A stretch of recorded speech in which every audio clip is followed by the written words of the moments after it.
6 باتوں کی حضور نے وصیت کی تھی۔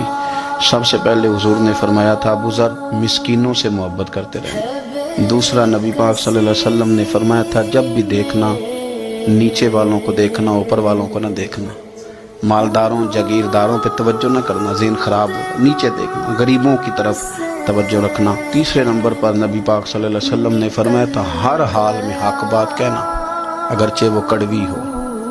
چوتھے نمبر پہ میرے محبوب نے فرمایا تھا اللہ کے معاملے میں کسی کی پرواہ نہ کرنا، کوئی کیا کہتا ہے کہتا رہے، تم رب کے رستے پہ چلتے رہنا، ملامت کی پرواہ نہ کرنا۔ اور 5ویں نمبر پر میرے نبی پاک نے مجھ سے کہا تھا اگر رشتہ دار تجھ سے تعلق توڑیں بھی نہ تو جوڑ کے رکھنا، صلہ رحمی نہ چھوڑنا۔